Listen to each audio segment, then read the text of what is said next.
Bonjour Guillaume, comment vas-tu? Salut Anthony, ça va super et toi? Ça va, merci beaucoup. Déjà, merci beaucoup d'avoir accepté de répondre à mes questions.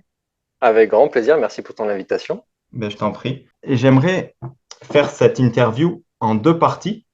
Ouais, La première partie, c'est plutôt sur toi, ton parcours, sur tes réseaux sociaux, sur ta chaîne YouTube, sur tes objectifs. Et la deuxième ouais, partie, c'est plutôt parler d'alimentation et de santé. très bien, ça me va. Bon, parfait. Alors, première question, peux-tu te présenter et présenter ton parcours et ton expérience, s'il te plaît? Bien sûr. Alors, je suis Guillaume Philgood, naturopathe, coach sportif diplômé d'État et thérapeute énergéticien. Donc c'est assez large. L'idée, c'était d'avoir plein de casquettes pour avoir les outils les plus globaux possibles pour permettre d'aider un maximum de gens justement avec plein d'outils différents. Parce que des fois, bah, tu as un outil qui convient pas à une personne, mais un autre qui va très très bien lui convenir. Donc l'idée, c'était d'avoir toutes ces casquettes-là. Maintenant, ça fait, je crois, 8 ans que je propose du coup mes conseils en santé naturelle sur Internet. J'ai commencé par un blog que j'ai toujours d'ailleurs et qui s'appelle monsieurbienêtre.fr. Et ensuite, un an après, j'ai démarré mes vidéos sur YouTube, pareil, dans lesquelles je partageais mes conseils. Donc, ça fait du coup 8 ans que je propose ça et que j'aide les gens hein, du coup à travers différents procédés, à la fois mes réseaux, donc blog, YouTube et les réseaux de manière générale, et puis aussi à travers des consultations que je fais essentiellement en visio ou des programmes de mentorat, donc des suivis un petit peu plus longs dans lesquels j'accompagne les gens. D'accord. Bien sûr, dans la description, je mettrai les liens de tes réseaux sociaux, de ta chaîne YouTube et de ton site Internet, Merci. avec plaisir. Et comment te contacter pour toute demande d'information, de coaching ou autre? Pour me contacter, c'est super simple. Il suffit d'aller sur mon site, du coup, ben, que tu mettras en description, et aller dans la page de contact. Il y a un petit formulaire qu'on peut remplir selon la demande, et puis voilà, il suffit de m'écrire et j'essaie de répondre au plus vite, selon, le temps que j'ai à disposition, puis les messages que je reçois, tout simplement. D'accord. Ensuite, quels sont tes objectifs et tes ambitions pour le futur? Ah, comment dire, bah, c'est pas compliqué, entre guillemets, on est tous un peu plus ou moins pareil, c'est toujours plus. Dans l'idée, c'est pouvoir envoyer toujours plus d'informations autour de moi, parce qu'évidemment, on a tous l'impression qu'on a une réalité, une vérité qui est à partager et bonne à partager. Et donc, c'est vraiment mon souhait le plus cher, c'est de pouvoir partager cette vérité au plus grand nombre possible pour donner finalement les clés de la santé à n'importe qui. Mon idée, moi, vraiment, c'est de pouvoir permettre à chacun de s'autonomiser par rapport à sa santé. Aujourd'hui, c'est une problématique qui est trop récurrente, c'est qu'on est dépendant d'un système, on est dépendant de médicaments, on est dépendant de choses pour entretenir sa santé. Or, c'est entre guillemets, pour moi, c'est une facétie, c'est pas vrai. Et on a besoin d'autres, enfin, de prendre cette responsabilité sur sa santé et qu'on a tous, en fait. Donc, c'est pour ça que c'est important de s'informer et c'est moi mon objectif le plus cher, informer les gens. D'accord, très bien. Mais moi, justement, ce qui m'a plu chez toi, c'est que j'ai quand même analysé et je connais pas mal de coachs sportifs ou de nutritionnistes qui, effectivement, font de la remise en forme, vont faire des programmes d'entraînement, de nutrition ou autres, vont donner des conseils aux gens, mais il n'y a jamais l'aspect santé. Quand tu regardes, mais même plein de sportifs, de grands sportifs font n'importe quoi, je critique et à raison. Ils peuvent ne pas être contents de ce que je dis, mais je l'assume. Quand je vois toutes les merdes que beaucoup de sportifs ingèrent, quand je vois des Monster Zero, des Red Bull ou des conneries comme ça, ou il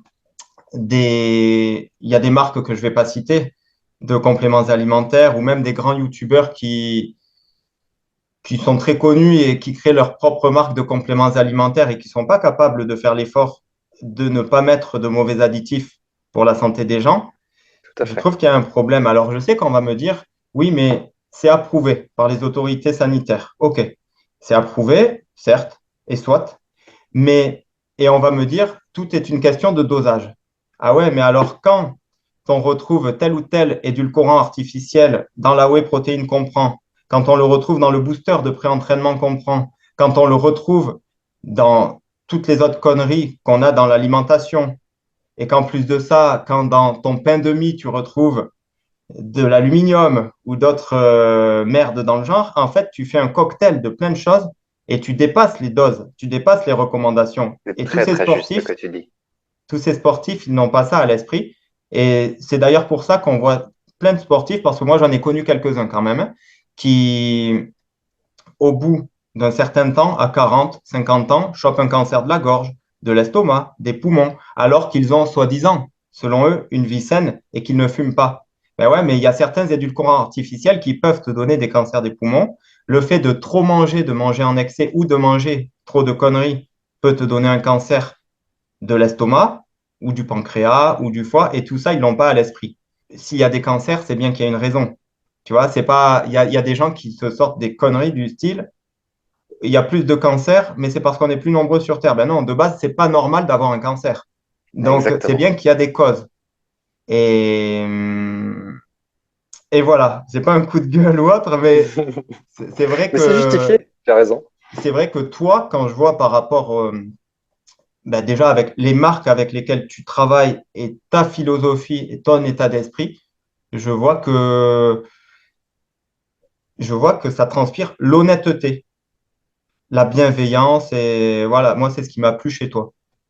C'est Je te pour ça que remercie. ben, avec plaisir. C'est pour ça que ouais, j'ai souhaité faire une interview de toi et que je suis très attentivement ce que tu fais depuis un moment. Voilà, franchement, bravo pour tout ce que tu as fait jusqu'à présent. Merci beaucoup. Ça me touche Avec beaucoup. plaisir. Merci. Avec plaisir. Et je vais continuer les questions. Comment t'es venue l'idée de créer ta chaîne YouTube et pourquoi l'avoir créée?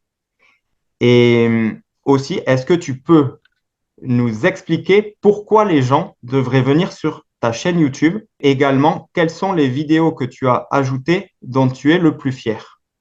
Bon, alors ça fait pas mal de questions. Commençons. Je répéterai hein, si tu veux.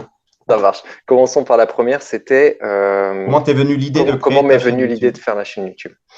Alors, la chaîne YouTube, ça m'est venu en fait un petit peu naturellement. Ça faisait un an que j'avais mon blog parce que j'adorais écrire. Donc, je me suis dit, bon, ah, c'est génial, je vais commencer par écrire. C'est le moyen que je préfère pour communiquer. Et puis, à un moment donné, je me suis dit, c'est limitant. J'ai envie d'avoir une relation différente avec mon audience, c'est-à-dire ben, déjà entre guillemets de mettre un visage sur ces mots et puis aussi de pouvoir échanger plus directement à travers les commentaires YouTube. C'est hyper facile d'échanger. Sur un blog, je trouve que c'est plus limitant. Et donc, je me suis dit, ah, je vais faire ça. Et puis, bien sûr, dans ma tête, j'avais aussi l'idée de partager le message de manière encore plus importante. À l'époque, on était donc en 2015 ou 2016, je sais plus trop, mais c'était vraiment un enjeu, ça. C'était YouTube, c'était les débuts un peu de l'explosion. Il y a de plus en plus de gens qui le faisaient. Je me suis dit, c'est maintenant ou jamais, parce que derrière, je vais me faire noyer si je le fais plus tard. Et donc, je me suis dit, allons-y. Et je me suis mis à faire donc une vidéo semaine, en plus d'un article semaine, pour partager encore plus ces conseils. Ça, c'était pour cette question et comment ça m'est venu. Ensuite, ton autre question, c'était Alors, la première, comment t'es venue l'idée de créer ta ouais. chaîne YouTube et pourquoi l'avoir créée? Et ensuite, pourquoi, enfin, explique-nous pourquoi les gens devraient venir sur ta chaîne. Pourquoi ils devraient venir sur cette chaîne? Facile. Si ils ont un besoin quelconque de santé, que ce soit en prévention déjà, parce que la prévention, c'est vraiment le nerf de la guerre. Hein. C'est à quoi ça sert d'attendre qu'on ait un bras qui pète, autant prévenir et le renforcer avant pour éviter qu'il pète. Donc ça vraiment c'est la base de la base pour moi et on l'oublie trop aujourd'hui. Ça c'est un truc qui est hyper que tu retrouves à fond en Orient. C'est en Orient ils sont hyper dans la prévention. La médecine traditionnelle chinoise c'est la base de ça. C'est vraiment si tu viens voir ton médecin pour être en bonne santé et non pas quand tu es malade. Et ça c'est vraiment un truc hyper important et qu'on n'a pas assez aujourd'hui. Donc, premièrement, pour se prévenir au niveau de sa santé. Deux, pour entretenir sa santé et surtout traiter ses problématiques soi-même. Comme je l'ai dit, c'est vraiment l'idée de s'autonomiser. C'est que on n'a pas besoin de dépendre de cachets. Les cachets, ils sont là pour traiter des symptômes. Moi, ce que je propose, c'est de traiter la cause des maux. C'est qu'est-ce qui fait que le symptôme arrive. Et le symptôme est toujours un message du corps. Donc, en ce sens, on va chercher à comprendre ce message du corps pour aller à son origine, à sa racine, et le traiter pour ne plus jamais qu'il réapparaisse. Parce qu'une fois qu'on a compris le mécanisme, eh bien, il apparaît plus jamais, puisqu'on l'a traité, au fond. Donc ça, c'est vraiment important. Et le simple message, c'est vraiment s'autonomiser. C'est prendre les clés de sa santé en main. Voilà. ni plus ni moins. D'accord. Et si ça intéresse n'importe qui, ben, je les invite à venir sur cette chaîne YouTube. Et D'accord, très bien. Et la dernière question, c'était quelles sont les vidéos que tu as ajoutées dont tu es le plus fier? c'est très très difficile à dire parce que en réalité, chaque vidéo que je sors, je sens que c'est le bon moment pour la sortir. Et je dirais tout de même qu'il y en a deux qui me plaisent beaucoup. C'est deux vidéos qui se sont succédées. Il y a une vidéo, c'était comment guérir plus vite. Enfin, je crois que je l'ai intitulé comme ça, je me rappelle plus vraiment, mais ça expliquait le concept de barre d'énergie qui pour moi est essentiel. En gros, dans cette vidéo, je vais juste spoiler le truc, mais j'explique que le matin, on se lève tous avec une espèce, comme dans les jeux vidéo, une espèce de barre d'énergie au-dessus de la tête, un peu comme notre barre de vie, quoi. Et plus la journée avance, plus cette barre d'énergie, elle descend, elle descend, elle descend en fonction des actions que l'on fait, en fonction de l'état de son organisme, en fonction de plein de choses, des paramètres de notre vie. Et donc, l'idée, c'est de comprendre que notre santé, elle repose largement sur cette barre d'énergie. Et que si le matin, on se lève avec 50% d'énergie parce qu'on a une pathologie ou parce qu'on est crevé par sa vie, parce qu'on n'aime pas sa vie, parce que pour plein de raisons, eh bien, il faut comprendre qu'on démarre avec 50%. Et donc, l'idée, c'est de finir la journée quand on va se coucher avec 1% et pas avec -12. Et c'est juste comprendre que c'est vraiment une gestion de son énergie, déjà sa santé, pour pouvoir permettre à son organisme de répondre à toutes les problématiques qu'on va lui proposer dans la journée. Donc c'est une espèce de vue très très large de la santé pour juste comprendre déjà ce schéma, cet échange d'énergie permanent qui existe entre jour et nuit. La nuit, on recharge la batterie et dans la journée, on la consomme. Et parfois dans la journée, on fait des choses qui nous plaisent. Parfois dans la journée, on recharge aussi son énergie par une alimentation qui est porteuse pour notre corps. Voilà, on peut avoir des petites reboosts comme ça dans la journée et puis la nuit, voilà, on refait le reset. Aujourd'hui, il y a trop de gens qui consomment leur énergie à la vitesse de la lumière, déjà parce qu'on est ultra stressé toute la journée. Donc la barre d'énergie, elle fait déjà, et à midi, les gens, ils ont juste envie de dormir parce qu'ils sont déjà éclatés, parce qu'ils n'ont pas assez dormi, parce qu'ils ont mal mangé, parce qu'ils sont super stressés, parce que plein de raisons. Un état émotionnel chronique qui est à l'intérieur et qui le comprime, et du coup, qui crée des tensions, et il y a plein de causes possibles. Donc voilà, ça c'est vraiment la vidéo dont je suis assez fier parce que pour moi elle est porteuse d'un message très fort. Et d'ailleurs cette vidéo n'a pas assez de vues, donc n'hésitez Ben, justement, pas je vais la mettre le lien regarder. dans Voilà. la description.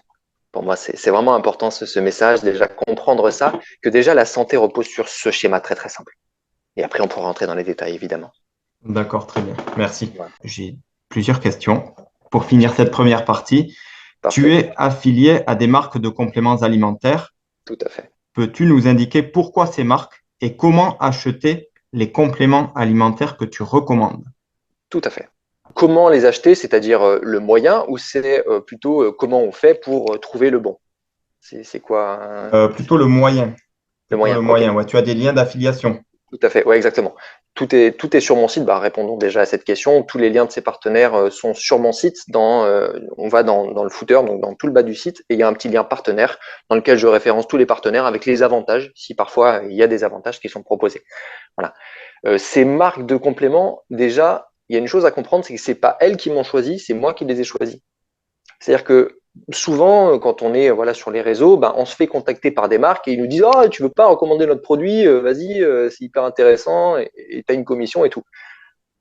Il y en a plein qui fonctionnent comme ça. Personnellement, je n'ai pas fonctionné comme ça. Personnellement, j'ai dit je veux bosser avec lui, je veux bosser avec lui. Je les ai contactés directement et j'ai dit bah, est-ce que vous voulez bosser avec moi?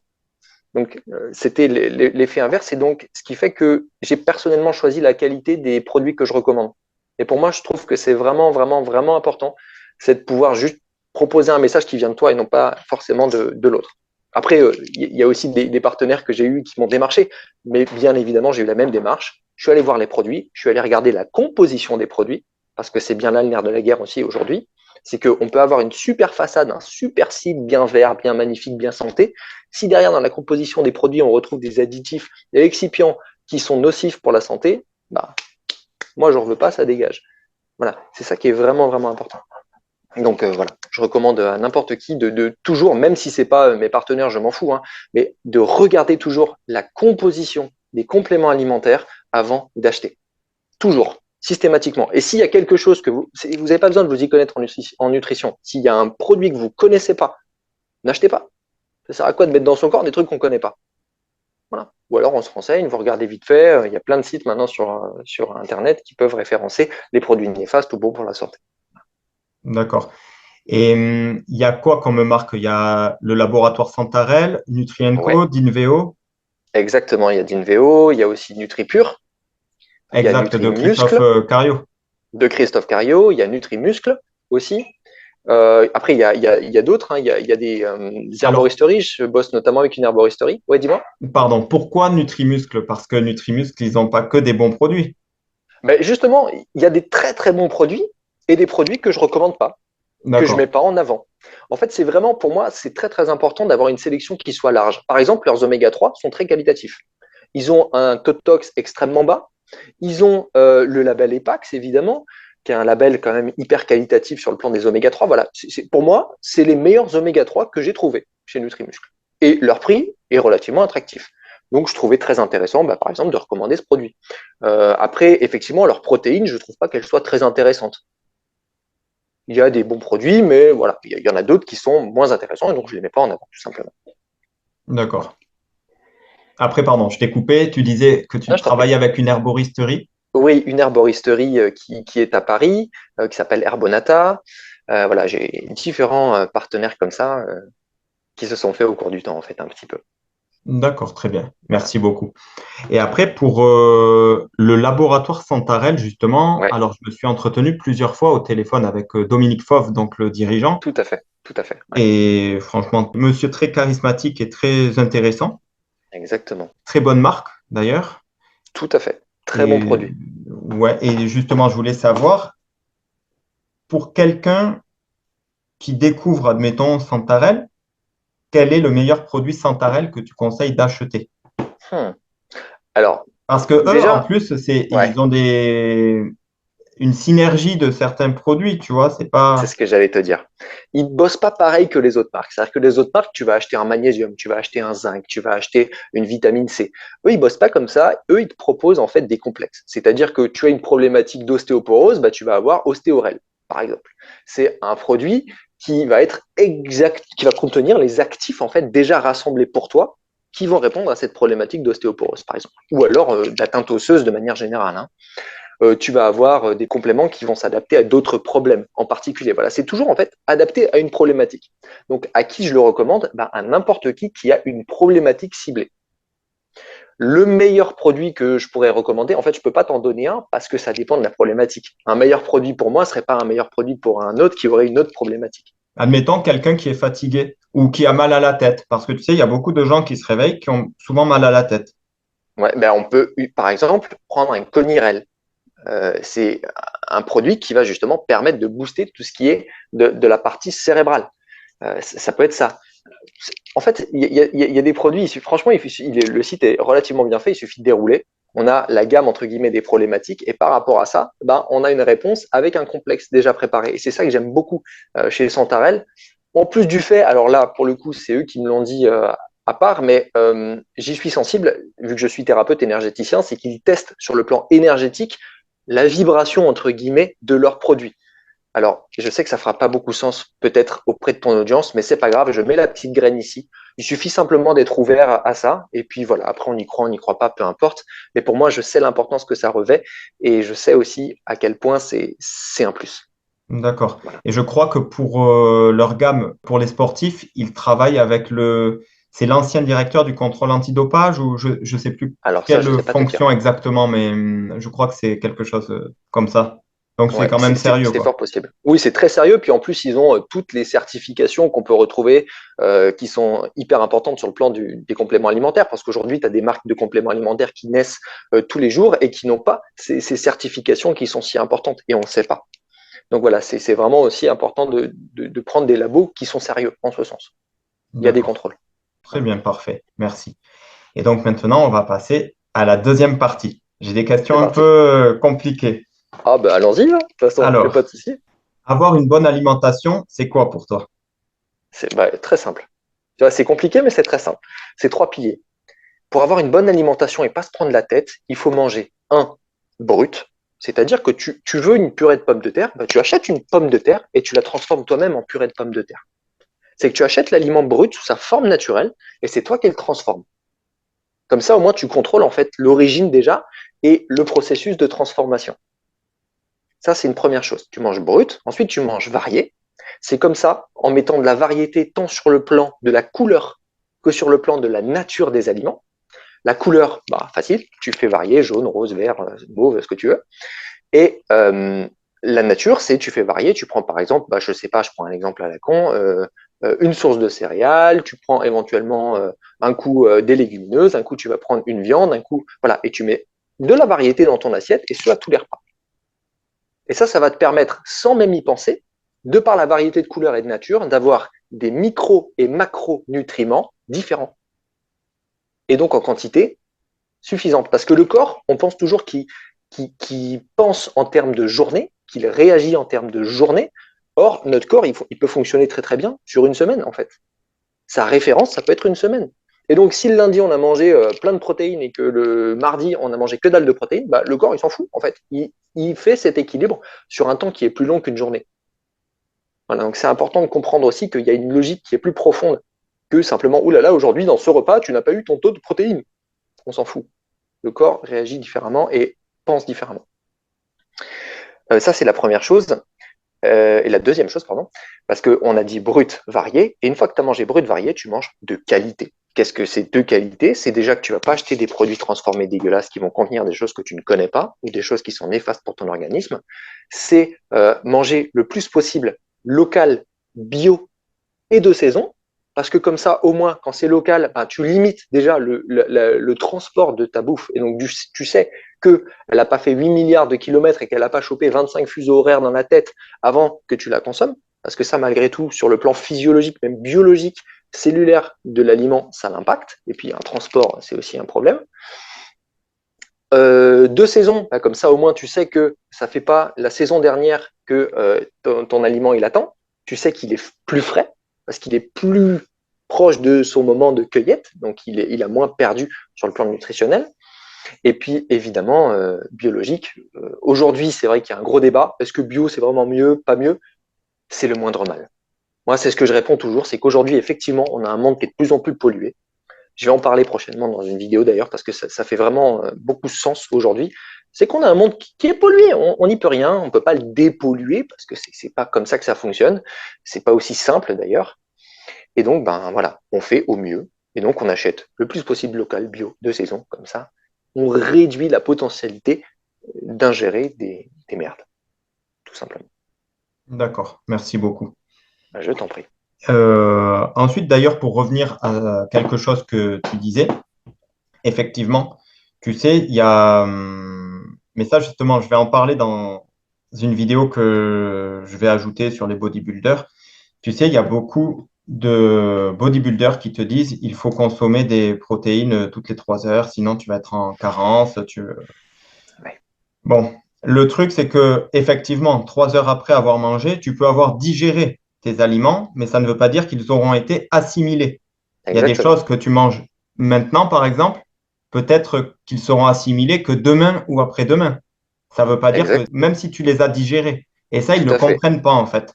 C'est C'est pour ça ça. que beaucoup surconsomment, beaucoup font Exactement. Puis n'importe ça quoi. dépend de la capacité digestive et assimilatoire de chacun, en fait, tout simplement. Tu peux avoir une personne qui a un système digestif qui est complètement flingué parce que justement, elle a consommé comme un malade de la bouffe, de la bouffe, de la bouffe, de la bouffe, de la bouffe, sans s'arrêter pendant 25 ans. À un moment donné, le système digestif, il faut qu'il se repose, quoi. Donc ces personnes-là vont avoir beaucoup plus de difficultés à assimiler des nutriments qu'une personne qui va manger normalement, en fait, tout simplement. Donc rien que sur ce plan-là, je pense que c'est fallacieux comme argument. D'accord, merci. Ensuite, alors, selon toi, un petit déjeuner est-il quelque chose d'essentiel et que recommandes-tu comme petit déjeuner idéal? C'est une très bonne question parce que c'est une question qui revient tout le temps et voilà, c'est la question débat par excellence euh, à laquelle je réponds, est-ce que tu as envie de manger le matin? C'est ça la réalité, c'est qu'il y a des gens qui se lèvent le matin, ils ont juste pas envie de manger, ils ont l'estomac coupé. Bah, qu'est-ce que ça veut dire? Te force pas. Ton corps, il te dit, je veux pas manger, bah mange pas. C'est ce que je veux dire. Alors que si sur les coups de 11 heures, bah, tu commences à avoir faim, bah voilà, peut-être que tu peux manger un petit fruit, quelque chose qui va t'ouvrir l'appétit et se digérer relativement rapidement avant d'attaquer le repas, éventuellement. Après, il y a des gens qui le matin se lèvent, ils ont juste qu'une envie, c'est de manger. Mange, très bien. Ça veut dire que physiologiquement, tu en as besoin. Et ça ne veut pas dire que si à 25 ans, tu prenais pas de petit-déj parce que tu sentais que tu n'avais pas faim et qu'à 40, tu commences à avoir faim le matin, bah change de modèle. Ça veut dire que tu as besoin de manger le matin. Donc, il n'y a pas de repas le plus important, il y a le repas que ton corps te demande. Et si ton corps il te dit mange le matin, tu manges le matin. Et c'est pareil pour le midi. Et c'est comme ça aussi qu'on arrive à avoir une espèce d'équilibre et de bonne relation avec l'alimentation. Parce qu'aujourd'hui, ça n'a jamais été aussi difficile d'avoir une bonne relation avec son alimentation. Parce que on est appelé à droite à gauche à manger du sucre, à manger du gras, à manger des trucs, ouah, ça donne super faim. Et en fait, on dérègle complètement notre horloge alimentaire, pour le coup. Et donc, on ne sait plus quand est-ce qu'on a faim, quand est-ce qu'on n'a pas faim. Donc déjà, se reconnecter à sa faim, ça permet juste d'avoir une super bonne relation avec son alimentation et de manger juste quand on a faim ce qu'on a envie de manger. Brut, D'accord. varié, de qualité. D'accord. Et donc, que recommandes-tu comme petit déjeuner idéal? Petit Des déjeuner des idéal. cornflakes avec des chocs à pic Voilà. avec du lait? C'est bien ça. Ouais, j'aime bien. Surtout laisser-les bien trempés, hein, c'est meilleur. Non, voilà. Franchement, pour moi, pas de sucre super rapide, surtout pas le matin. Le matin, c'est un moment où on a beaucoup d'énergie à disposition de par en fait la montée hormonale. On a un pic cortisol, adrénaline, noradrénaline qui est le matin. Donc, il faut favoriser ces hormones-là par un petit déj qui nous convient déjà. On n'a pas besoin d'énergie outre mesure à ce moment-là. On n'a pas besoin donc du coup de sucre super rapide pour avoir de l'énergie parce qu'on en a le matin. Donc, de préférence, je recommande moi plutôt un petit déjeuner protéiné, c'est-à-dire un petit déjeuner qui va être plutôt composé, par exemple, d'œufs, qui va être plutôt un peu un petit déjeuner anglais finalement, avec, tu vois, le côté haricots blancs, tout ça. Voilà. Moi, je trouve ça très très bien parce que ça permet du coup d'avoir ce boost proposé justement par les protéines et c'est relativement chouette pour avoir une énergie qui est vraiment stable, si tu veux. Parce que si tu commences à taper un truc hyper sucré tout le matin, en général, il y a plein de gens qui font ce qu'on appelle une hypoglycémie réactionnelle, c'est-à-dire qu'ils vont manger un truc sucré, il va y avoir plein de sucres qui vont être dans le sang, réaction de l'insuline, elle fait réduire drastiquement le sucre, et du coup, la différence entre le sucre qu'il y avait avant dans le sang et le sucre qu'il n'y a plus après, ils ont une espèce de crash parce qu'ils ont l'impression de plus avoir d'énergie, et donc ils ont envie de dormir. Et ça, c'est classique de quand on mange trop sucré, cette D'accord. hypoglycémie réactionnelle. Donc, voilà, plutôt protéiné le matin. D'accord. Et tu penses quoi de ceux qui prennent des cafés au lait en petit déjeuner? Voilà. Alors, on peut rentrer du coup là dans le débat du café, dans le débat du lait. Débat du lait, déjà, le lait, euh, oui, mais pas trop. Et de préférence, lait cru, sauf qu'on n'a plus trop de lait cru à disposition, ça n'existe plus. Donc voilà, éventuellement, si on en prend un petit peu dans son café, c'est pas la cata. Puis si on adore ça, franchement, c'est parti. Voilà, je veux dire, c'est important aussi de prendre en considération le bien-être psychologique. Parce qu'il y a des gens qui vont se frustrer toute leur vie sur l'alimentation. Je pense aux bodybuilders pour le coup et qui vont créer en fait un espèce de déséquilibre émotionnel, une frustration émotionnelle qui va être plus catastrophique pour leur santé que le fait de boire du lait le matin. En fait. Donc vraiment prendre toujours aussi en considération cette pression qu'on peut s'imposer à travers une alimentation qui ne nous convient pas. Et pour ce qui est du café, si on a besoin d'un petit boost le matin, le café de toute façon il vaut mieux le prendre le matin parce que si on le prend plus tard, comme il a une durée de vie très très longue dans l'organisme, ça peut nous embêter sur la nuit si on le prend plus tard dans la journée. Donc, de préférence le matin, si on aime bien ça et qu'on ressent qu'on a besoin d'un petit coup de boost ou qu'on aime bien le goût et que voilà, ça ne nous gêne pas outre mesure et qu'on ne fait pas une tachycardie juste après avoir bu son café. Quoi. Voilà. D'accord. Et est-ce que tu penses que le soir, il faut manger léger, comme beaucoup de gens le disent? Là, je vais te répondre la même chose que pour le petit-déj. Le soir, comment ça se passe? Déjà, qu'est-ce que tu as mangé le matin? Qu'est-ce que tu as mangé à midi? Si tu as bouffé 3 graines, le soir, peut-être que tu as faim. Donc, automatiquement, j'invite les gens vraiment déjà à se raccrocher encore une fois à leur faim et surtout à manger un peu tôt. C'est-à-dire 18h30, 19h, ce serait l'idéal parce qu'en fait, comme ça, on a le temps au moins, après manger, de digérer avant d'aller se coucher. Parce qu'il y a plein de gens qui finissent de manger, ils attendent 15 minutes, ils vont se brosser les dents, ils vont dormir. Alors là, la digestion au niveau de l'estomac, elle est favorisée par la gravité, je le rappelle. Hein. Donc quand on est couché, la gravité, elle n'aide pas vraiment. Et donc on a une mauvaise digestion parce qu'on va se coucher immédiatement après. Et à plus forte raison quand on a eu un repas un petit peu plus lourd, parce que c'est plus long du coup. Donc voilà, faire toujours en fonction des paramètres de son alimentation. Et si le soir on a besoin d'un gros repas et que ça nous convient très bien et qu'on arrive à bien le digérer, eh bien on fait ça, mais on se couche un petit peu plus tôt pour pouvoir justement bien le digérer. D'accord. Voilà. Ensuite, crois-tu que les produits laitiers sont nos amis pour la vie? Non. Tu penses plutôt comme le professeur Henri Joyeux ou plutôt comme les propagandes gouvernementales dont on a eu des pubs à la télé? J'ai évidemment bien plus tendance à me tourner vers les propos d'Henri Joyeux, c'est bien normal. Euh, et voilà, pour moi, c'est encore une fois quand même en toute chose une modération à trouver, un espèce d'équilibre, une voie du milieu. J'en parle souvent de cette voie du milieu qui résonne bien avec moi d'ailleurs. Ça veut dire vraiment trouver le truc qui est pas un extrême, mais qui est pas l'extrême opposé non plus. C'est-à-dire que les produits laitiers, on peut très très bien du jour au lendemain les éliminer. Sauf que, est-ce que c'est souhaitable? Pareil, entre guillemets, pour la pression mentale que ça peut nous imposer. Une personne qui adore le fromage et qui entend ça du jour au lendemain, elle décide d'arrêter parce qu'elle a, c'est trop dur pour sa santé, ça va être trop dangereux, ça va être trop dangereux. Sauf qu'en fait, elle est tellement dans une pression qu'elle veut manger du fromage et qu'elle voit du fromage que ça crée plus de méfaits que de bienfaits. C'est toujours, voilà, voir un petit peu les circonstances. Et puis, moi, les produits laitiers, du moment que c'est du lait cru déjà, c'est moins grave. Quand c'est fermenté, c'est moins grave aussi, parce que les facteurs de croissance dont parle le professeur Henri Joyeux sont réduits lorsque le produit est fermenté. Tout est question de préparation et d'aliment final. Évidemment que si on prend un lait pasteurisé qui sort d'une vache qui était en élevage intensif, qui est ultra stressé, qui a bouffé des hormones, là, le lait, il est vraiment dégueulasse, quoi. On est d'accord. Mais quand on prend du coup un lait à la ferme d'à côté, éventuellement, ou un fromage fait par la fermière d'à côté, qui a été fermenté, qui est à base de lait cru, bon, voilà. C'est différent. Donc, nos amis pour la vie, non. Avec modération, oui, si on aime ça, particulièrement. D'accord. Et ensuite, j'avais lu des études il y a longtemps. Alors, j'ai plus vraiment les détails, mais on nous conseille de consommer des produits laitiers pour avoir des apports en calcium. Mais j'avais vu des études très sérieuses qui disaient que justement le calcium contenu dans les produits laitiers n'était quasiment pas assimilé par l'organisme et que justement il fallait trouver du calcium via d'autres sources d'aliments. Ok. Là, on rentre en fait dans un débat, parce que ça reste un débat aussi, qui est très très commun entre médecine et naturopathie. C'est que la naturopathie met en avant le principe d'acide-base, c'est-à-dire il y a un équilibre acido-basique dans l'organisme.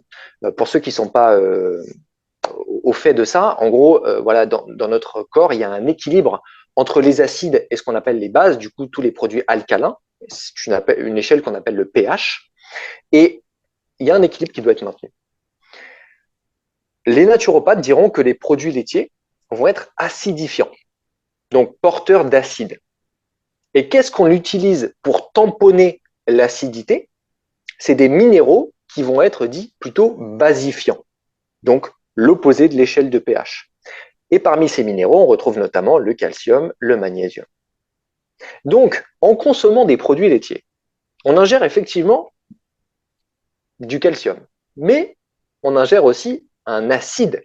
Et donc, on va utiliser, entre guillemets, ce calcium, et même le calcium généralement de nos os, entre guillemets, pour tamponner cette acidité quand on n'a pas assez de ressources en calcium dans l'alimentation. Et en fait, c'est pour ça qu'on n'assimile pas bien, c'est parce que le calcium vient être utilisé pour tamponner cette acidité, et donc automatiquement, il n'est pas assimilé, puisqu'il vient rééquilibrer cette logique. Alors que quand on prend un calcium qui est issu d'un produit qui est moins acide, voire basifiant, je pense notamment peut-être à un calcium d'un légume, hein, par exemple, eh bien, on ne va pas avoir cette problématique-là. Donc, on l'assimilera peut-être mieux. Et encore une fois, ça dépend de l'état du milieu. Parce que si on a un organisme qui est relativement acidifié, on va avoir une assimilation du calcium qui sera beaucoup plus pauvre que dans un organisme qui ne sera pas acidifié, parce qu'il n'y aura pas besoin de tamponner nécessairement beaucoup d'acidité. Donc, encore une fois, ça dépend des gens, et ça dépend de l'alimentation et du mode de vie, etc. etc. D'accord. Donc, c'est pour cette raison-là, effectivement, quand on consomme beaucoup de produits laitiers, beaucoup de produits acidifiants, comme les viandes, comme voilà, tout ce qui est très, très protéiné, parce que les protéines, je rappelle, c'est constitué d'acides aminés, ce sont donc des acides, donc c'est acidifiant. D'accord. Très bien. Merci. Et Je t'en prie. j'ai une autre question qui vient de me venir à l'esprit. Alors, je voulais connaître ton avis sur le soja parce que Ouais. depuis toujours, j'entends que le soja, ça augmente le taux d'oestrogène et Mhm. que, on peut devenir stérile, voilà. Alors, j'avais fait de très longues recherches avec mon frère il y a longtemps, hein, il y a une quinzaine d'années maintenant, enfin entre 12 et 15 ans. La seule étude que j'avais trouvée, c'était une étude américaine, donc en anglais, financée par l'industrie de la viande, qui disait que le soja augmentait le taux d'œstrogène. Mais dans la réalité, parce que j'ai quand même fait des études poussées, le soja n'augmenterait pas le taux d'œstrogène, mais il augmenterait le taux de phytoœstrogènes, qui sont Exactement. entre 100 et 1000 fois moins intenses que les œstrogènes.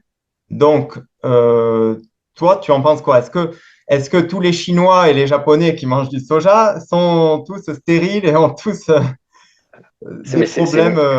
une très très bonne question que tu poses là. C'est des questions qui sont très d'actualité aussi, puisque finalement aujourd'hui le véganisme, ça revient quand même, enfin ça vient en force.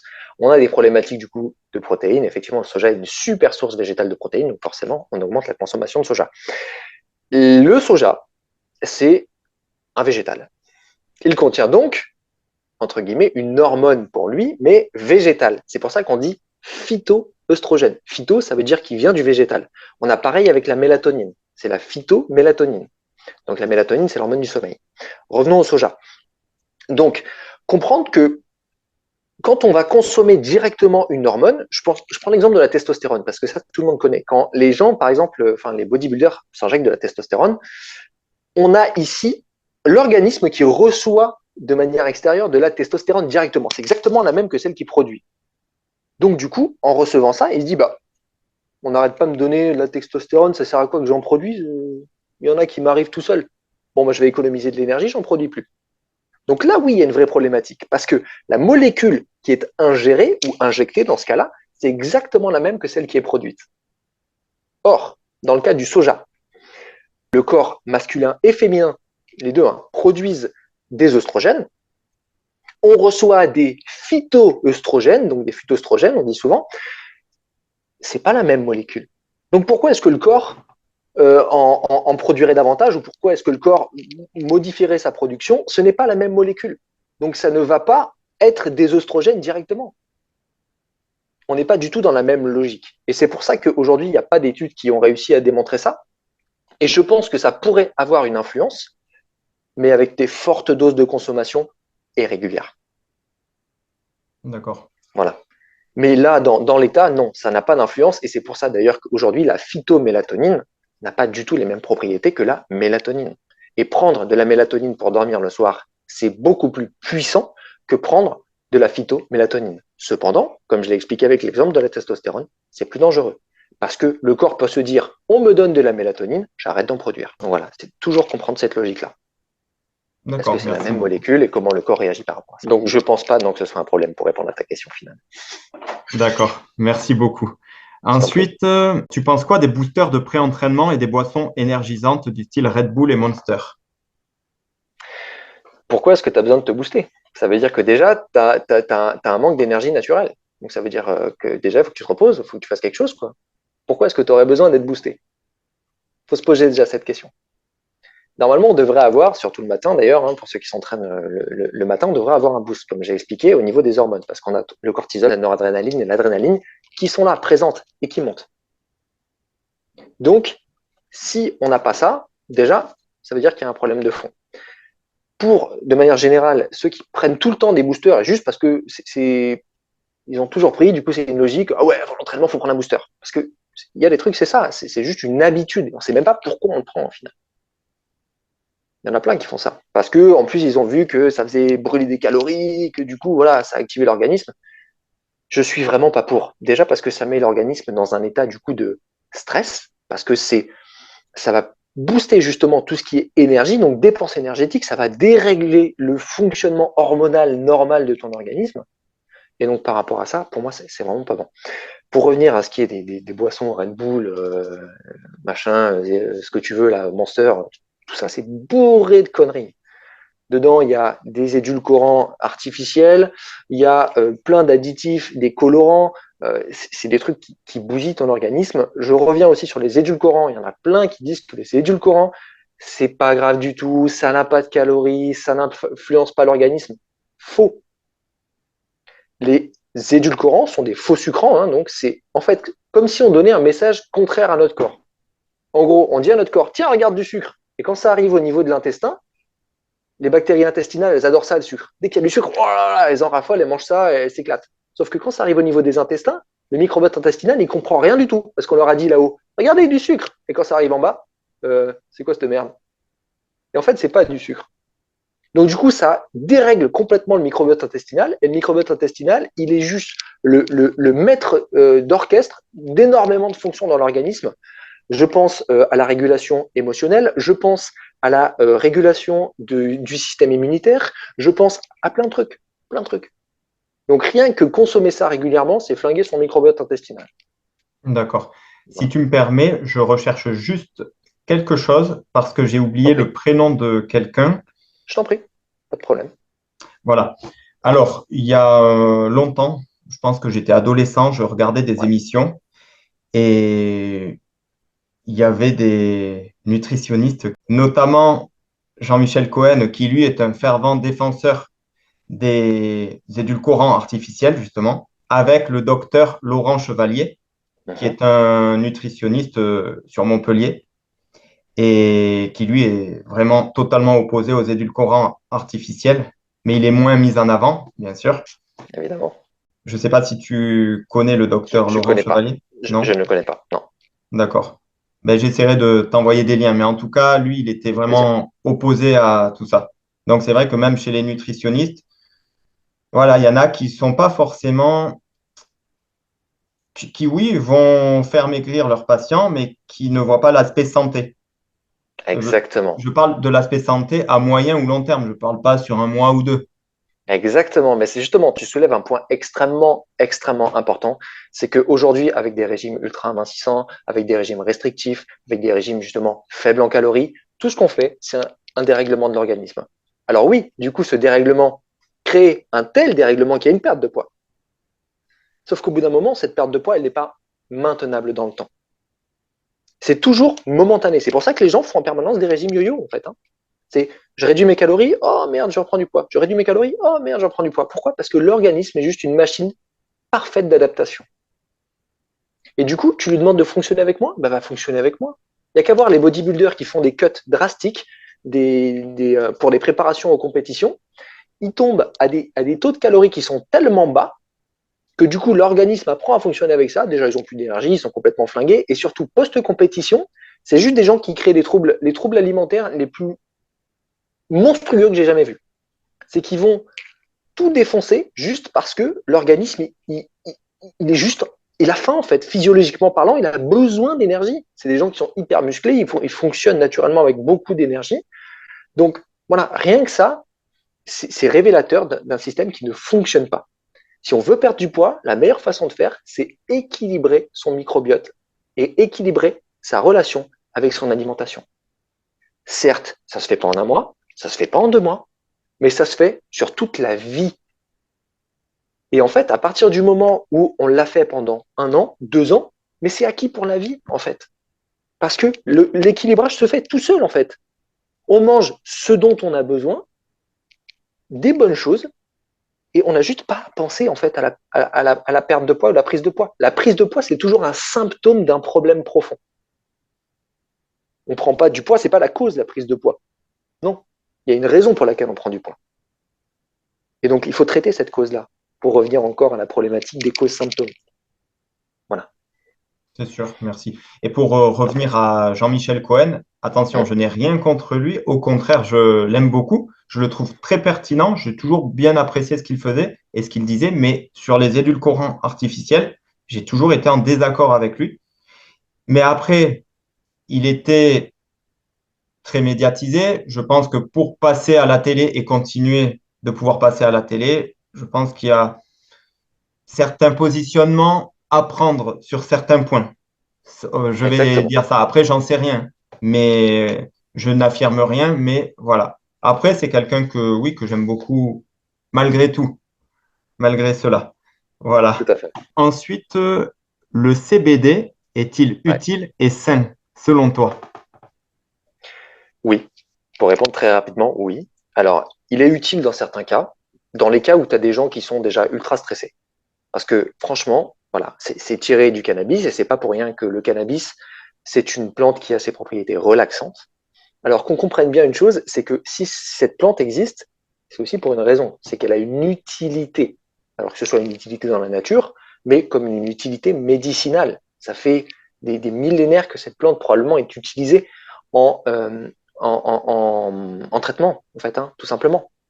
Sauf que il y a une molécule dedans qu'on sait, c'est le THC, un cannabinoïde, qui lui est problématique puisqu'il a des effets psychotropes qui sont induits.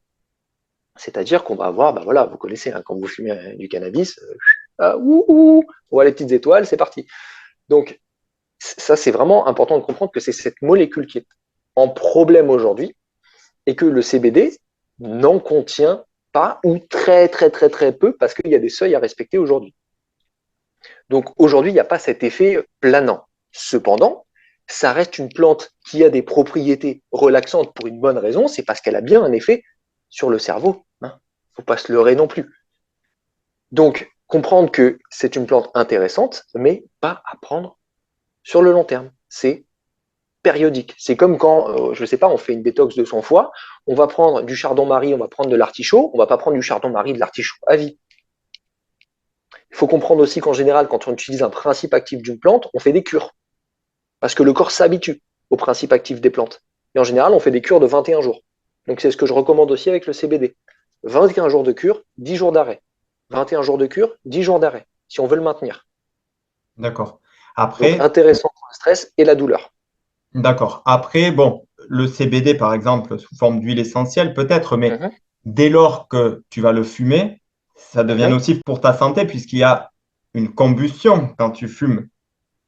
Et donc, Alors, tu ingères alors des là, choses qui ne sont pas bonnes pour tes poumons et autres. là c'est tout le débat. Là, c'est tout le débat aussi.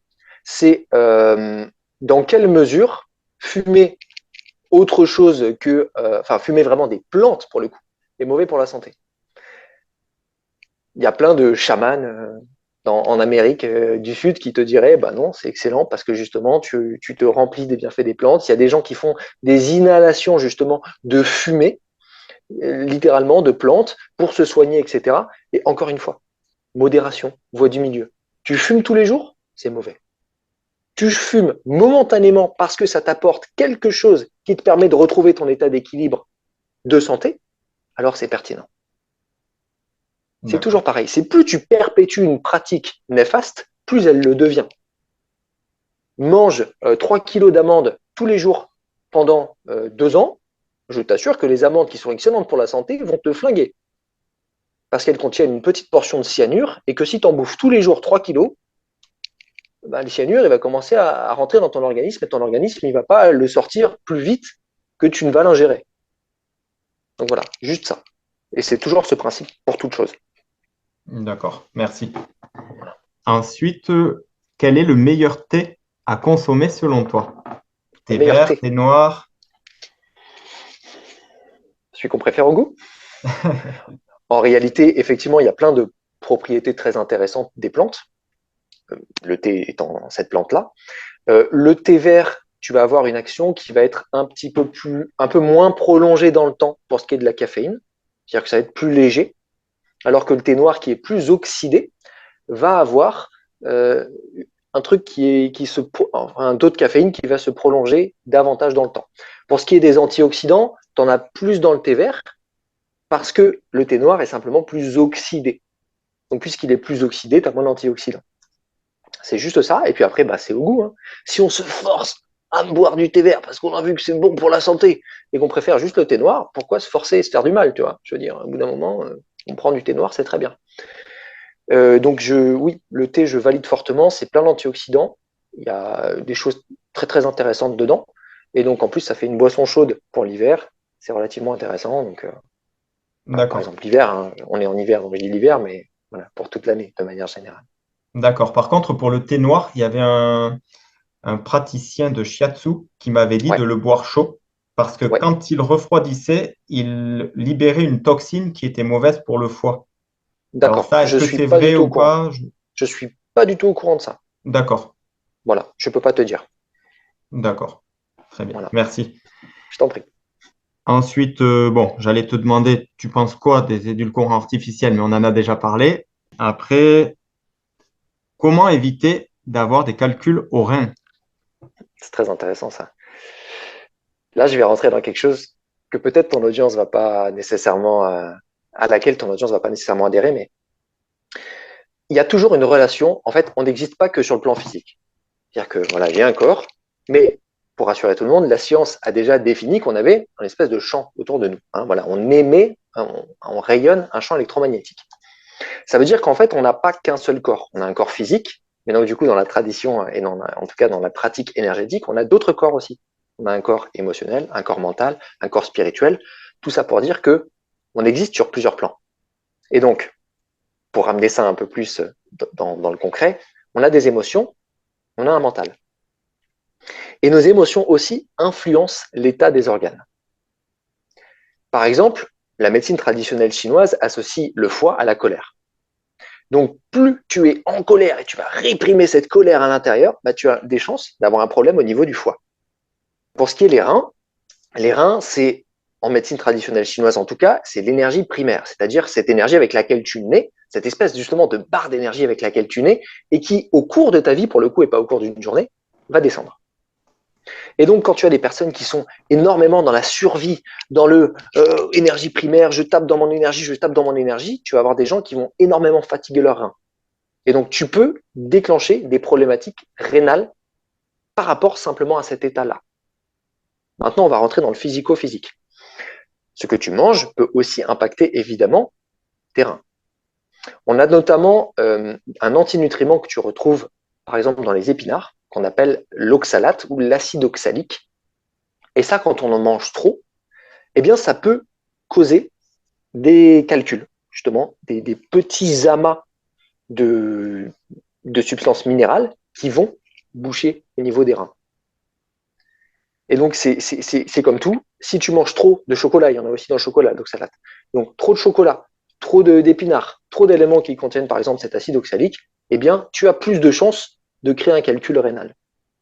D'accord, Et si, en plus de ça, du coup, je reviens par rapport à ce que je disais avant, tes reins sont fatigués, ils ont une mauvaise capacité d'élimination et de traitement des déchets, et donc, du coup, tu as encore plus de chances de faire un calcul rénal. Donc, c'est toujours une synergie de facteurs. Et c'est pas que physique, c'est pas que ce que tu manges. C'est pour ça que je parle tout le temps du fait d'avoir un bon équilibre mental avec son alimentation, un équilibre émotionnel. C'est parce que ça a vraiment cette influence énorme sur le d'accord, système. ça marche. Merci beaucoup. Je t'en prie. Ensuite, selon toi, faut-il se supplémenter en vitamine D et pourquoi? Réponse directe, oui, spécialement en hiver.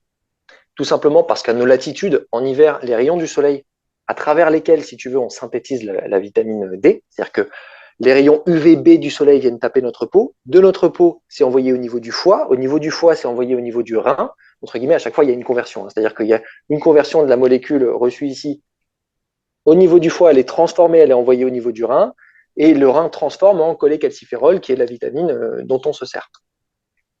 Voilà. Donc, c'est tout un processus. Et donc, en hiver, les rayons du soleil sont trop rasants, c'est-à-dire qu'ils ne sont pas assez directs, et il y en a relativement peu de soleil, on a moins de soleil en hiver qu'en été. Et donc, bah, on va moins bien synthétiser la vitamine D. En plus de ça, bah, en hiver, on se l'écaille, donc on sort moins qu'en été. Donc, alors qu'on devrait avoir une exposition plus longue, elle est moins longue, parce qu'on sort moins. Et donc, dans ces moments-là, oui, je recommande une supplémentation en vitamine D, parce qu'en plus, en hiver, le système a tendance à se fragiliser un petit peu, de par justement les agressions extérieures qui sont plus importantes, et le fait que le froid nous demande beaucoup d'énergie. Alors, en ce sens, oui. Pour toutes les personnes aussi qui travaillent beaucoup en intérieur, qui voient très peu le soleil, je recommande d'élargir cette prise de vitamine D, même sur fin de l'automne jusqu'à début printemps, pour allonger un petit peu la plage de prise. C'est très intéressant à ce moment-là. D'accord, Voilà. ça marche. Et dans l'alimentation, on peut trouver de la vitamine D dans quels aliments?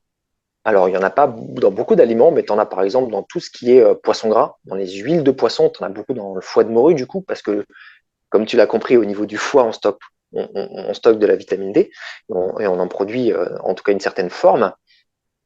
Donc, dans les foies de morue, dans les foies d'animaux de manière générale, tu vas en avoir. Tu vas en avoir aussi dans certains œufs, enfin dans les œufs de manière générale, surtout quand tu as des œufs de qualité, tu as plus de vitamine D. Voilà, dans les produits comme ça, tu en as, mais tu en as dans très peu finalement de produits. Plutôt du coup des organes, D'accord, notamment foie. Voilà, d'accord, très bien. Merci beaucoup. je t'en prie. Ensuite, ben, même question. Selon toi, faut-il se supplémenter en magnésium et pourquoi? Là, c'est une question un peu plus complexe. Parce que d'après l'étude Suvimax, qui est une étude assez connue, qui a mesuré le taux de déficit en magnésium de la population française, ben, il y aurait 75% de la population française en moyenne qui serait carencée en magnésium. En tout cas, pas carencée, mais déficitaire. Donc, bah, ça veut bien dire qu'on a de fortes chances d'être carencé en magnésium. La carence en magnésium, elle peut venir de deux facteurs. Le premier facteur, c'est je ne consomme pas assez de magnésium dans mon alimentation. Magnésium, il y en a dans les fruits à coque, il y en a dans le sarrasin, par exemple, qui est un aliment assez riche en magnésium, il y en a. Mais voilà, on n'en consomme pas aujourd'hui suffisamment pour couvrir nos besoins. Donc en général, on supplémente. Sauf que il y a des personnes qui se supplémentent, mais qui n'assimilent pas bien le magnésium. Et là, pour le coup, c'est un défaut de silicium. C'est en fait le silicium permet la bonne assimilation du magnésium, et quand on manque de silicium dans notre alimentation, bah, on a tendance à mal assimiler le magnésium. Et ça, ben, pour ce qui est du silicium, je recommande en général de faire des petites cures de plantes. Alors, il y a le bambou qui en contient, on peut faire des cures de gélules de bambou, la prêle qui en contient aussi, et on peut faire également des cures d'ortie. L'ortie est très riche en silicium et a plein de minéraux en plus à côté. Donc il suffit même si on veut, on va dans son jardin, on coupe un peu les têtes d'ortie aux endroits où bien sûr les animaux n'ont pas pissé, un truc un peu haut, hop hop hop, on coupe les têtes, on fait sécher ça, on broie ça, et on peut saupoudrer cette poudre d'ortie sur ses plats de manière générale. L'ortie est tout à fait consommable et ne pique plus du tout d'ailleurs hein, quand il est séché ou lavé ou quoi que ce soit. Donc ça D'accord, peut être très intéressant. d'accord, Donc de manière générale, j'ai fait une vidéo sur le sujet d'ailleurs si vous voulez diagnostiquer. Alors c'est pas de la médecine, hein, c'est-à-dire que le mieux c'est évidemment de faire des prises de sang et de faire un test aussi cellulaire hein, au niveau du magnésium, c'est le mieux. Mais si vous voulez, vous allez sur ma chaîne, il y a une vidéo qui vous permet en cours de diagnostiquer si vous avez la forte chance d'avoir un manque de magnésium ou pas. Voilà, c'est 10 questions. Et si vous avez plus de 5 sur 10, bah, il y a des chances que vous ayez besoin de magnésium. d'accord. C'est quoi le nom de ta vidéo? La vidéo, c'est êtes-vous carencé en magnésium, faites le test ou un truc comme ça, ou magnésium, je sais plus du tout. Mais c'est un truc, on tape magnésium sur ma chaîne et on tombe dessus. D'accord, très bien. Voilà, Merci beaucoup. je t'en prie. Et ensuite, même question. Selon toi, faut-il se supplémenter en vitamine C? Et si oui, pourquoi? Et je rajoute quelque chose. Si jamais on surconsomme de la vitamine C, est-ce que Ouais, cela peut-il être dangereux et néfaste pour la santé? très bonne question encore une fois. Alors, la vitamine C, consommation pas automatique, selon moi. On se supplémente en vitamine C quand on ne mange pas suffisamment de fruits et légumes frais et crus. Parce que en fait, c'est la chaleur en général hein, qui détruit beaucoup la vitamine C. Donc voilà, de manière générale, si on ne mange pas des fruits et légumes frais, crus régulièrement, on se supplémente parce qu'on a des chances d'en manquer. La vitamine C, on la retrouve essentiellement que là-dedans, hein, dans les fruits et légumes frais, crus. Maintenant, c'était quoi ta question déjà? Faut-il se supplémenter en vitamine C et si oui, pourquoi? Et Ok, ensuite, est-ce que le fait de surconsommer de la la vitamine surconsommation. C peut être néfaste pour la santé? Alors, d'après les études, en tout cas à ma connaissance, la surconsommation de vitamine C, elle est extrêmement rare. Et en tout cas, elle ne semble pas trop poser de problème. Déjà pour la bonne et simple raison que c'est une vitamine qu'on dit hydrosoluble. C'est-à-dire qu'elle est soluble dans l'eau. Et donc, en fait, on la stocke pas. De manière générale, on la pisse quand elle est en excès. Puisque c'est dans les liquides qu'on la stocke, voilà. Donc, on peut l'éliminer facilement à travers la transpiration, donc à travers l'urine, tous les liquides, en fait, de l'organisme qui élimine.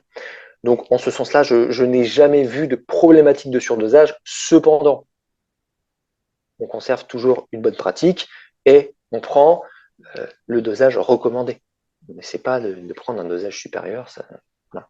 Dans certains cas très précis, ça peut être pertinent, notamment des cas de maladie ou des cas de système immunitaire très fragilisé, tout ceci.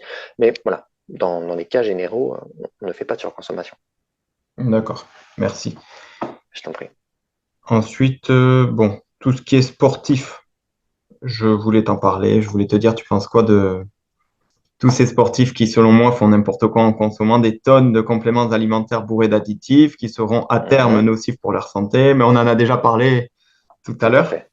Ouais. Et ensuite, j'ai deux autres questions. Concernant les reflux gastro-œsophagiens, tu avais fait une vidéo dessus.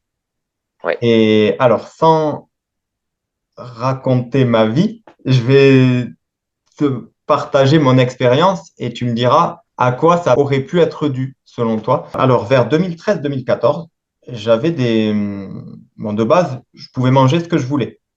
Et vers 2013-2014, dès que je mangeais des fruits rouges, je commençais à avoir très mal à l'estomac et au point de me retrouver plié en deux, tu vois. J'avais des grosses douleurs, j'ai commencé à développer. Je te coupe 2 secondes. Qu'est-ce qui s'est passé dans ta vie à ce moment-là?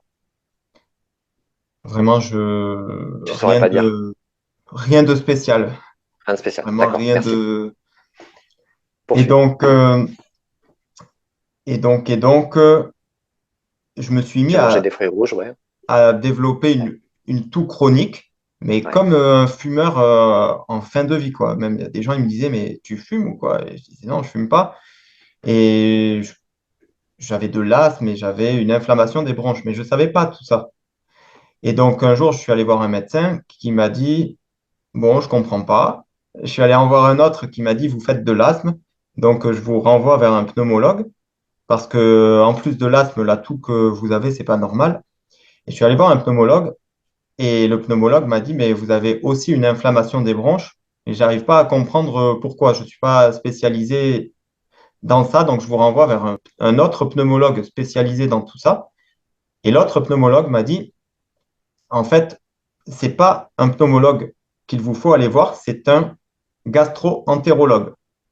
Parce que votre problème au niveau des bronches, l'inflammation des bronches que vous avez, la toux chronique et l'asthme, ça ne vient pas de vos bronches ou de vos poumons, ça vient vraiment de votre œsophage et de votre estomac. Et donc, je suis allé voir un gastro-entérologue et là, on m'a donné un traitement et effectivement, ça allait mieux. Alors, j'ai vu après que je pouvais me passer du traitement en testant des méthodes plus naturelles. On m'avait conseillé de prendre de l'argile verte, je crois. Mais bon, après, c'est un peu contraignant parce qu'il faut le mélanger le soir avec de l'eau, mettre ça dans le frigo, tout ça, boire ça le matin. C'est pas très bon en plus. Donc, ça aussi, j'ai arrêté. Et après, j'avais totalement arrêté le traitement. Et là, je prends actuellement de l'ésoméprazole. C'est peut-être pas très bon parce que je sais que d'un côté, ça fait en sorte que j'ai pas de reflux gastro-œsophagien, ou en tout cas, ça les atténue. Mais d'un autre côté, ça dérègle tout ce qui est microbiote ou autre. Donc, je prends des probiotiques pour essayer de rééquilibrer tout ça. Mais c'est vrai que j'ai plus le problème comme à l'époque, que lorsque je mange des fruits rouges ou autres, j'ai mal. Il faudrait vraiment, enfin, aujourd'hui, effectivement, il faut que j'en mange en excès pour avoir mal ou voilà, ou même si je bois du vin rouge, par exemple, si j'en bois peu, ça va, mais si j'en bois quelques verres, ça me brûle vraiment dans l'estomac. Et avant, j'avais pas ce genre de problème. Donc Intéressant. voilà, ça. Après, je sais que ça peut être peut-être émotionnel, tu disais, mais ouais, peut-être. Après, je sais pas.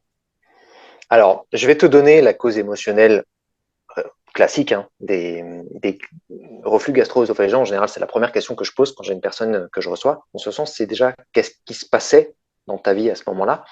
Est-ce que tu te rappelles peut-être ce que tu faisais ou c'était quoi ton activité voilà, professionnelle quelles étaient tes relations sociales à ce moment-là, à quel moment, voilà, quel était l'état de ta vie? Est-ce que tu te sentais un peu stressé d'ailleurs dans ta vie à ce moment-là? Est-ce que tu te sentais un peu pressurisé ou il y avait un truc Ben, en fait, maintenant que tu me le redis, j'ai la réponse. Bon, je couperai. Tu as trouvé ta cause. En fait, ta cause, c'est très très simple. C'est en général, quand on a un problème au niveau des reflux gastro-œsophagiens, c'est qu'on n'arrive pas à digérer quelque chose. Ça fait sens. On Ouais. n'arrive pas à digérer quelque chose. Et en fait, tu n'arrivais pas à digérer la situation dans laquelle tu étais professionnellement parlant. Et donc, du coup, ça remonte. Tu peux pas digérer. Et donc, c'est très, très important de comprendre cette relation extrêmement fine qui existe entre le plan mental, émotionnel et physique. Et c'est que tout ça, ça t'influence sur le plan physique et ton corps, du coup, va être l'expression de l'explication. En fait, c'est vraiment l'explication. C'est, ah, tiens, tu n'arrives pas à digérer ce qui se passe dans ta vie, et ben, boum, tu as des reflux. Après, ça peut venir aussi de plein de facteurs différents. Et tu peux avoir une fatigue de l'estomac, c'est-à-dire que l'estomac a trop fatigué, ça arrive avec des gens qui sont un peu plus âgés aussi ou des gens qui ont trop forcé dans la vie. Ben, tu as l'estomac qui fatigue, qui crée plus suffisamment d'acide en fait, qui arrive plus. Et donc du coup, en fait, il n'y a pas une suracidité gastrique comme on croit, mais en fait, il y a un manque d'acidité gastrique parce que l'estomac, il n'arrive plus à produire l'acide chlorhydrique, il n'arrive plus, il n'arrive plus. Et dès que tu manges un truc trop acide ou quoi, bah, ça renvoie un espèce de trucs, voilà, c'était un reflux. Donc ça, c'est les deux causes en général. Et allez, dans 90% des cas, la cause est plutôt émotionnelle. D'accord. Voilà. Donc je pense que dans ton cas, c'était ça. Et je pense que progressivement, tu pourrais, vu qu'à mon avis, tu fais très attention à ton alimentation aujourd'hui, vu que tu as l'air quand même d'être très, très sensible à Alors, tout ça. je fais attention, sauf parfois, c'est vrai que j'ai un problème. Et pourtant, je le sais. Mais quasiment tous les jours, je bois un Red Bull. Et je sais que c'est pas bien, moi-même, je le dénonce, mais je te jure que quand je vais dans un magasin, je ne peux pas m'empêcher d'aller acheter un Red Bull. Alors, sans édulcorant, mais je ne sais pas pourquoi. Même quand je veux pas y aller, j'y vais. Et je dois être accro, mais Mhm. Il faudrait savoir qu'est-ce qui, entre guillemets, à quoi tu l'associes inconsciemment, en fait. À quoi tu associes le fait d'acheter ce Red Bull et de le consommer. Peut-être à quelque chose, du coup, qui te fait beaucoup de bien et qui fait qu'en conséquence, tu l'achètes, quoi.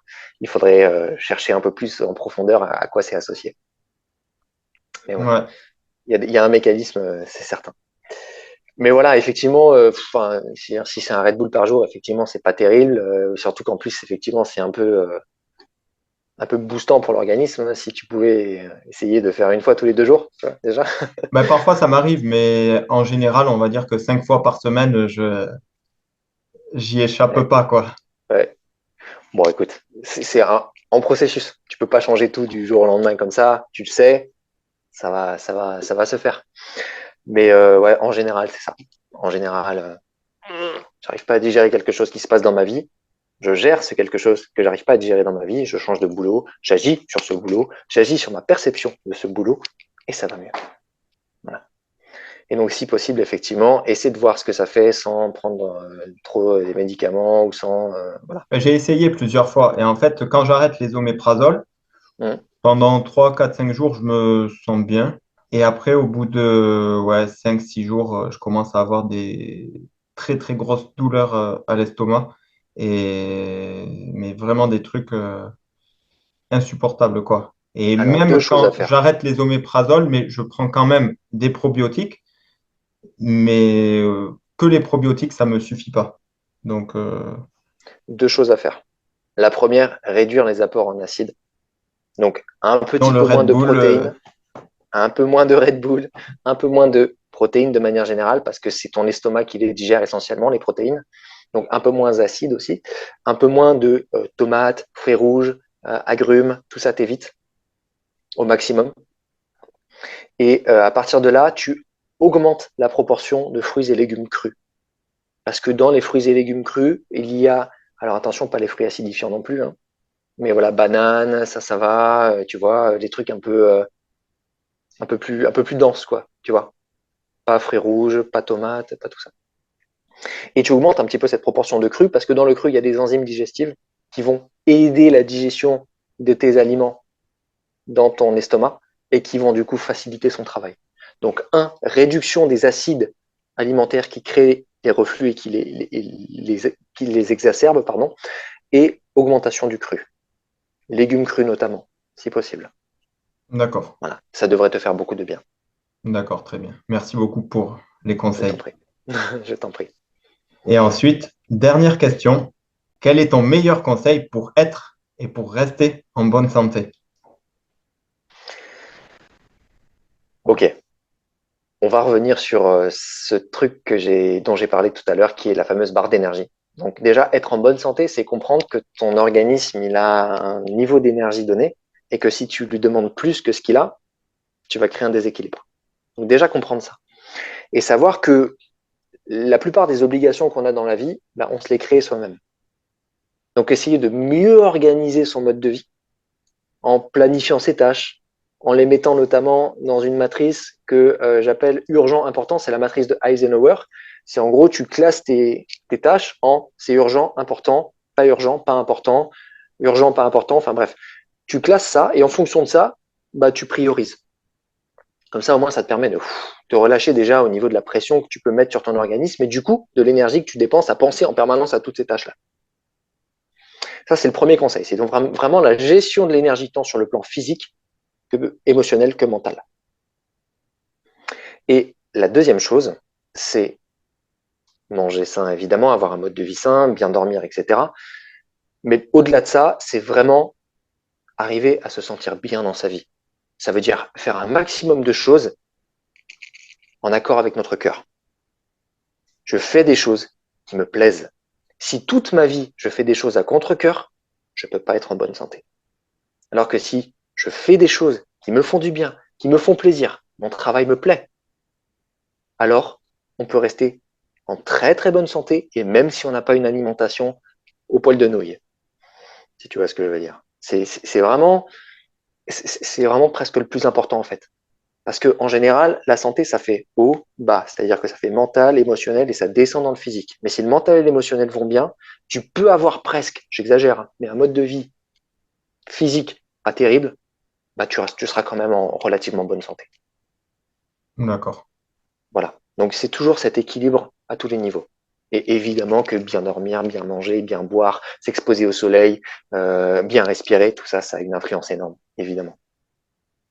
D'accord, très bien. Mais écoute, Voilà, ce merci seraient mes beaucoup. meilleurs conseils. Ça Avec grand marche. plaisir. Merci énormément, Guillaume, et à Avec bientôt. plaisir. Merci à toi. À très bientôt. Merci.